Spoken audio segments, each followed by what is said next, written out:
বর্ষা চৌধুরী আপুকে নিয়ে যে আপনারা ট্রলিং করতে করতে করতে করতে করতে করতে এই পর্যায়ে আনছেন, সোশ্যাল মিডিয়াতে আমিও বুলিং এর শিকার হয়েছি, কম বুলিং এর শিকার হই নাই। সো আমি আপনাদেরকে অনুরোধ করছি, প্লিজ আপনারা ফেসবুক ট্রলিং বন্ধ করেন। এটা কেউ জানে না যেটা আসলে সুইসাইড না, এটা হার্ট অ্যাটাক। আল্লাহ ওনার সকল যে গুনাহ আছে সেগুলা মাফ করে দেয়। দুনিয়াতে কি করছে না করছে সেটার এখন আর হিসাব করেন না কেউ। এখন প্লিজ আপনারা একটু ট্রল করা বন্ধ করেন। আপনারা, আমি রিকোয়েস্ট করতেছি আপনাদের সবাইকে, একটা সময় আমিও ওনাকে নিয়ে পোস্ট করছি, ট্রু, বাট এখন আপনারা প্লিজ যারা সোশ্যাল মিডিয়া চালাচ্ছেন বা যারা হচ্ছে এই ধরনের পোস্ট করতেছেন বা যারা ওনার পোস্টে আমার পোস্টে এসে আজে বাজে কথা বলতেছেন, আমার একটু আগেই মুন্না খানের সাথে কথা হয়েছে, তো উনিও আসলে বলতেছে যে যেহেতু উনি মানসিকভাবে অনেকই সিক ছিলেন, সো এখন এটা কেউ জানে না যেটা আসলে সুইসাইড না, এটা হার্ট অ্যাটাক না হোয়াট এভার, এটা আসলে জানে না। আমি বর্ষাপুর মোবাইলে ফোন করছি, বর্ষাপুর হোয়াটসঅ্যাপে অনেকবার ট্রাই করার চেষ্টা করছি, ওনার ফ্যামিলি রিলেটিভের নাম্বার কারো আমার কাছে কারো নাম্বার নাই, যদি আপনাদের থাকে আপনারা কন্ট্যাক্ট করেন।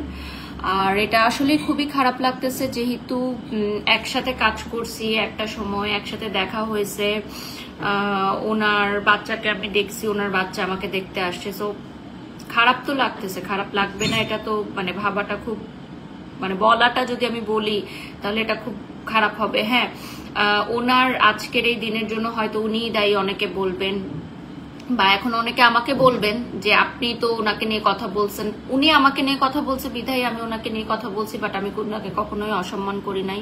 আমি একটু আগেও কন্ট্যাক্ট করেছি ওনার সাথে, এবং আমার কাছে অনেকে ফোন দিচ্ছে, অনেক ব্র্যান্ড ওনার্সরা ফোন দিচ্ছে, অনেক মিডিয়া পার্সনরা ফোন দিচ্ছে যে ঘটনাটা সত্য কিনা। প্লিজ আমি আপনাদেরকে রিকোয়েস্ট করছি, আমি আপনাদেরকে অনুরোধ করছি, যদি এই নিউজটা সত্যি হয়ে থাকে আপনারা কেউ ওনাকে নিয়ে কোনো মন্তব্য করবেন না। আপনারা সবাই দোয়া করেন যাতে আল্লাহ ওনার সকল যে গুনাহ আছে সেগুলা মাফ করে দেয়,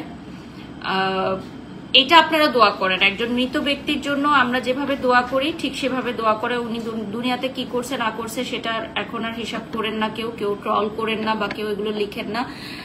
তবে হ্যাঁ, এটা যদি সত্যি না হয়ে থাকে, যেটা এখন অনেক কমেন্টস আসতেছে যে এটা সত্যি না, এটা ফেক, এটা ইচ্ছাকৃত করানো হচ্ছে বা মামলার জেতার জন্য করা হচ্ছে, বা বিষয়টা হচ্ছে যে যেটাই হোক, হোয়াট এভার, এখন এগুলো আমরা বন্ধ করি, আমরা ফেসবুক ট্রলিং বন্ধ করি। সো আমি আপনাদেরকে অনুরোধ করছি, প্লিজ আপনারা ফেসবুক ট্রলিং বন্ধ করেন, কাউকে নিয়েই না, শুধুমাত্র বর্ষা চৌধুরী আপুকে নিয়ে যে আপনারা ট্রলিং করতে করতে করতে করতে করতে করতে এই পর্যায়ে আনছেন। এবং আমি এই ঘটনার সাথে জড়িত সবাইকে বলতেছি, শুধুমাত্র যে ফেসবুক ইউজার যারা কমেন্ট করেন তারা না, মানে যারা এই ঘটনায় যুক্ত সবারই থাকে না একটা ফুল স্টপ থাকা উচিত, যে ঠিক আছে আমি কতদূর কি করতে পারবো, আমি কতদূর কি বলতে পারবো, অনেক তো হলো, এখন একটু ফুল স্টপ করেন। তার সাথে যারা যুক্ত আছেন লাইফে, বিয়ে কয়টা হয়েছে এটা প্রমাণ করা, কি হয়েছে না হয়েছে সেটা প্রমাণ করা, কার কি বাচ্চা, এগুলো সবকিছুর একটা ফুল স্টপ থাকে, যে ঠিক আছে আমি কতটুকু চালাইতে পারবো। আমিও লাইফে এরকম একটা সিচুয়েশন ফেস করছি যেখানে আমাকেও কোর্টে যেতে হয়েছে, আমাকেও মামলা মোকদ্দমা করতে হয়েছে, কিন্তু একটা স্টেজের পর আমার এসব পর মনে হয়েছে যে ওকে ফাইন, এখন আমার ফুল স্টপ করা উচিত, আমার এখন চুপ করে যাওয়া উচিত, কারণ আমি জিনিসটাকে আর আগাইতে চাচ্ছি না। আমার মানসিক শান্তির জন্য, আমি এই জিনিসটাকে আগাইতে চাচ্ছি না। ওনার লাইফটা আজকে অনেক সুন্দর হইতো, কেন কিভাবে জানেন? আমি যদি সাপোজ আল্লাহ না করুক, আমি জাস্ট হচ্ছে একটা উদাহরণ দিচ্ছি, হ্যাঁ, জাস্ট একটা উদাহরণস্বরূপ বললাম, এরকম সিচুয়েশনে যদি কেউ পড়তো তার কি করা উচিত ছিল জানেন? টোটালি রূপে সাইলেন্ট হয়ে যাওয়া উচিত ছিল, এবং ওনার যে পেন্ডিং কাজগুলো সেগুলো কন্টিনিউ রাখা উচিত ছিল। সোশ্যাল মিডিয়াতে আমিও বুলিং এর শিকার হয়েছি, কম বুলিং এর শিকার হই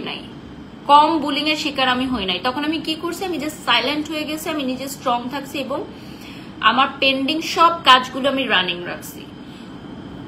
যদি ওইটা উনি করতে পারতো, যে উনি টোটালি রূপে সাইলেন্ট হয়ে যেত, যা হোক দুনিয়াতে যা হয়ে যাক, যদি আমি মনে করি যে আমি সৎ, আমি অন্যায় করি নাই, আমি কোনো ফেক কাজ করি নাই বা আমি কোনো খারাপ কাজ করি নাই, তাহলে আমার সাইলেন্ট হয়ে যাওয়া উচিত। নীরবতা একদিন কথা বলে। আজকে মানুষ আমাকে সাপোর্ট করতেছে না আমাকে সাপোর্ট, একদিন তো আমার নীরবতাকে মানুষ এখন বাহবা দিচ্ছে না।